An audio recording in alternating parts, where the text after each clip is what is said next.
Good morning, Cullman. Thank you for joining us on Cullman Today. I'm your host, Dustin Isom, and today is Tuesday, August 18th. Coming up on Cullman Today, 2 more defendants in the Hanceville Police Department corruption case have reached negotiated plea agreements.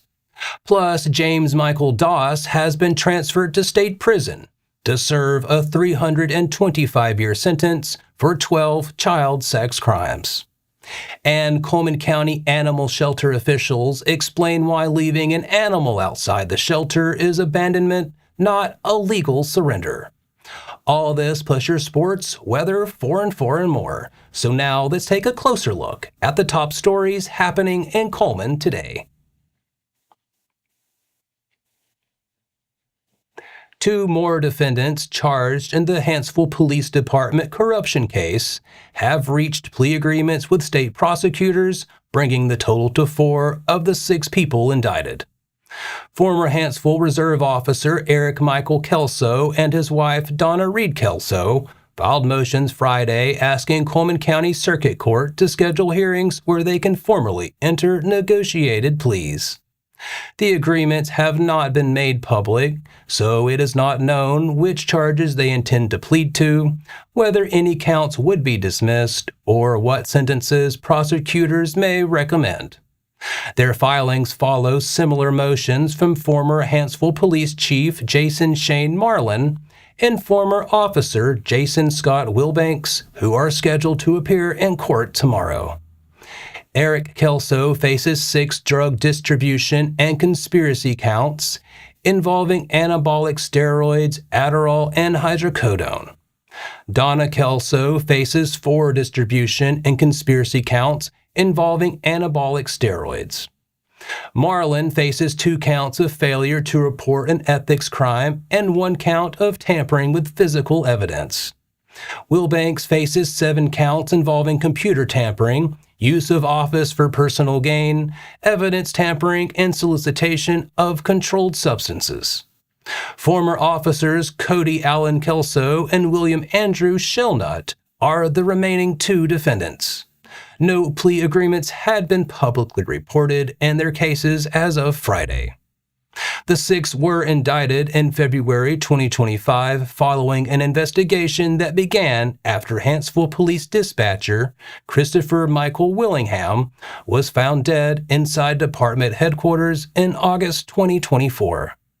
Willingham's death was ruled accidental and none of the defendants was charged with causing it. The investigation later uncovered allegations of missing and mishandled evidence and other misconduct within the department. The plea agreements are not final until formally entered and accepted by the court. In other court case news we've been following, a Cullman County man convicted of 12 child sex crimes is now in state custody. James Michael Doss, 67, has been transferred to Kilby Correctional Facility to serve a 325-year prison sentence. Cullman County District Attorney Champ Crocker said Doss was transported Thursday, August 13th. Alabama Department of Corrections records reflect a total prison term of 325 years. Doss pleaded guilty in February to 2 counts of first-degree sodomy, 2 counts of sexual abuse of a child younger than 12, 1 count of production of child pornography, and 7 counts of possession of child pornography. He entered a blind plea, meaning there was no sentencing agreement with prosecutors. Circuit Judge Emily Nizer Johnston sentenced Doss April 8th, ordering the sentences to run consecutively. The investigation began in 2020 after multiple victims came forward. The Cullman County Sheriff's Office said the abuse occurred over a period of many years. Crocker thanked the victims, the Cullman County Sheriff's Office, and members of his office for their work on the case. Turning away from the courts, an incident outside the Cullman County Animal Shelter is prompting a reminder from county officials. An adult female cat was left outside the shelter before it opened Monday morning in what shelter director Andrea Hudson described as a filthy carrier without water. Hudson said the cat was left at about 7:54 a.m. and remained unattended for roughly an hour before being discovered. She said the animal is doing well and remains at the shelter through a 7-day holding period before becoming available for adoption if she is not reclaimed. Hudson said legally surrendering an animal requires contact with shelter employees, verification of information, and a signed transfer of custody. She says that leaving an animal on shelter property without consent from an employee is considered abandonment. She also says that this causes multiple problems, including the safety of the animal. The shelter is open from 9 a.m. until 3:30 p.m., Monday through Friday. Owner surrenders are accepted when space is available, and there is no fee to surrender an animal or deliver a stray. Residents must provide identification and proof of Cullman County residency. Cullman County Animal Control Director Rodney Bannister said no one had been identified or charged in Monday's incident. Anyone needing animal assistance after hours should call the Cullman County Sheriff's Office non-emergency dispatch line at 256-735-2425 rather than leaving an animal outside the shelter. And in other public safety news, Cullman police say a Sunday night traffic stop led to 3 drug charges. Officer Hank Radcliffe stopped a vehicle on Alabama Highway 157 at about 9:30 p.m. Police identified the driver as Jason Watwood of Cullman. During the stop, officers allegedly found what the department described as illicit amphetamine substances. Watwood was arrested and charged with unlawful distribution of a controlled substance, possession with intent to distribute a controlled substance, and unlawful possession of drug paraphernalia. Police did not disclose why the vehicle was stopped, the quantity of the substance allegedly recovered, or Watwood's bond informations. The charges are allegations. Watwood is presumed innocent unless proven guilty in court. And that's all for our top stories this morning. Coming up, Addison puts nearly 500 yards of offense on the board in a dominant preseason jamboree win. Sports is next.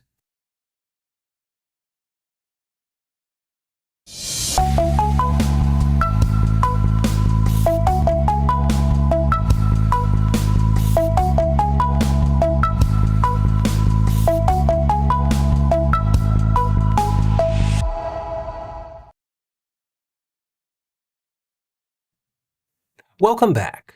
The preseason third-ranked Class 1 Addison Bulldogs dominated Marion County 53-6 Friday night in their preseason jamboree. Addison scored on its first offensive snap when senior quarterback Elijah Roberts connected with Connor Lane for a 75-yard touchdown. Roberts later ran for an 8-yard score, and Zane Smith added a 2-yard touchdown after Lane intercepted a Marion County pass and returned it to the 2.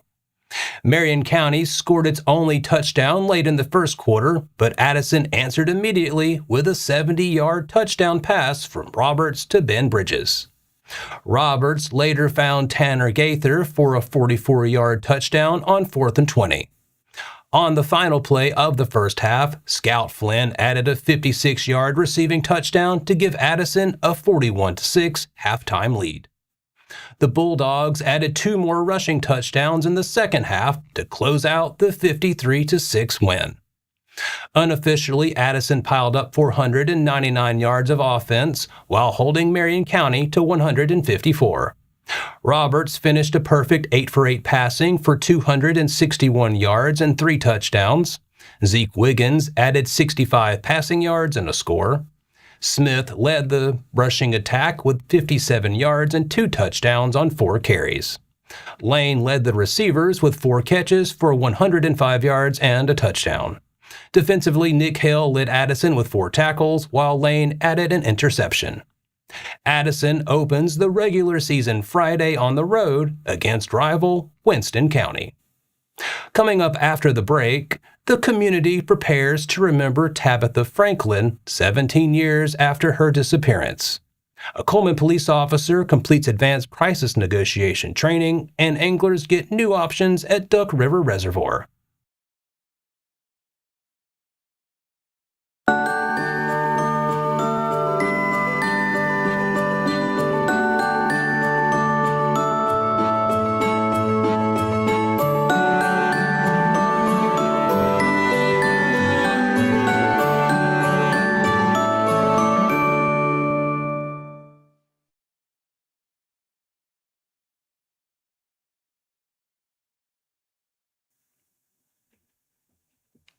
Welcome back. Now it's time to speed things up with a news rundown. 4 stories in under 4 minutes. Family, friends, and supporters will gather Saturday at Sportsman Lake Park to remember Tabitha Franklin and renew attention to her unsolved disappearance. The 17-year remembrance will be held from 2 until 4 p.m. with a barbecue, remembrance activities, and a live performance by Cullman musician Jesse Priest. Franklin was 28 when she disappeared August 13, 2009. She was last seen in the West Point area on County Road 1136. Her family continues searching for answers and hopes Saturday's gathering could generate new information. Anyone with information is encouraged to contact the Cullman County Sheriff's Office at 256-734-0342 or Secret Witness at 256-734-0210. Meanwhile, the Cullman Police Department has added another specialized resource for responding to critical incidents. Officer Daniel Brown has completed the final phase of an advanced hostage and crisis negotiation program, earning certification as an advanced primary negotiator. Brown completed the 40-hour Phase 3 course August 3rd through the 7th through the Public Agency Training Council after completing the first 2 phases earlier this year. The training covers hostage and barricade situations, suicidal risk assessment, mental health crises, de-escalation, and crisis communication. Participants must complete all 3 phases, pass a 50-question exam with at least a 75% score, and demonstrate their ability to perform as a primary negotiator. Police Chief Joey Duncan said the specialized training strengthens the department's ability to safely resolve critical incidents while protecting lives. From public safety to the outdoors, anglers at Duck River Reservoir have some new rules and new opportunities when it comes to black bass. The Alabama Department of Conservation and Natural Resources has established a 14 to 22-inch protective slot limit for black bass at Duck River Reservoir. Anglers may now keep bass shorter than 14 inches and 1 bass longer than 22 inches as part of a 10-fish daily creel limit. The reservoir had operated under a no-harvest rule for black bass since opening to anglers in 2018. State wildlife officials said the current fish population can support limited harvest while maintaining the quality of the bass fishery. And looking ahead to next month, blues, barbecue, and handmade art are returning to St. Bernard for a milestone anniversary. The 10th annual Bernard Blues and Barbecue will be held Saturday and Sunday, September 12th to 13th, from 9 a.m. until 4 p.m. at St. Bernard Abbey and Preparatory School. 5 musical acts are scheduled, including Nathan Tate, Elnora Spencer, the Charlie Soul Band, Lindy Urban, and Earl Guitar Williams. The festival also features a juried arts marketplace, barbecue, and other Southern favorites, along with more than $11,000 in cash giveaway prizes. All proceeds benefit St. Bernard Preparatory School. Admission is a requested $10 donation, with children 12 and younger admitted free. Parking is free, and the outdoor festival will be held rain or shine. And that's your 4 stories in under 4 minutes. After the break, we'll pause to remember those we've lost this week, and we'll wrap things up with Tuesday's forecast.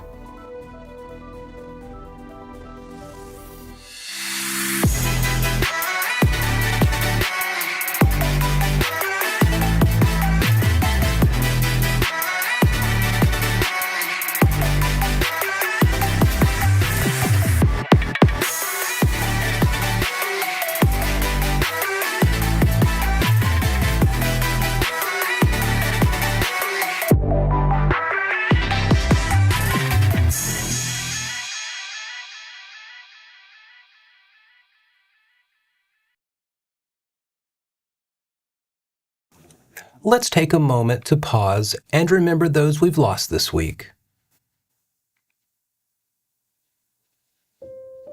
Kenneth Brian Baker, 49 of Logan, passed away Sunday, August 16th. A memorial service will be announced at a later date. Jody Dwayne Couch Sr., 59 of Hanceville, passed away Wednesday, August 12th. Visitation will be Friday, August 21st from noon until 2 p.m. at Hanceville Funeral Home, with the funeral service to follow. Burial will be at Hopewell Cemetery. A private service will be held for Wayne Trucks. Melanie Glover Chowdhury, 67 of Cullman, passed away Wednesday, August 12th. No services have been announced. Our thoughts and prayers go out to their friends and families. As you head into your Tuesday, we're looking at plenty of sunshine before temperatures climb even higher tomorrow. Let's take a look at your forecast. Today will be sunny with a high near 91. Tonight will be mostly clear with a low near 67. Tomorrow stays sunny and gets hotter with a high near 95 and heat index values approaching 99. Tomorrow night will be mostly clear with a low of around 73. And that wraps up today's edition of Cullman Today. Thank you for sharing your morning with us, and remember to follow us on social media and visit CullmanTribune.com for the latest from our community. We'll be back bright and early tomorrow morning at 6:30 a.m. But until then, I'm Dustin Isom with Cullman Today. Have a great day, Cullman.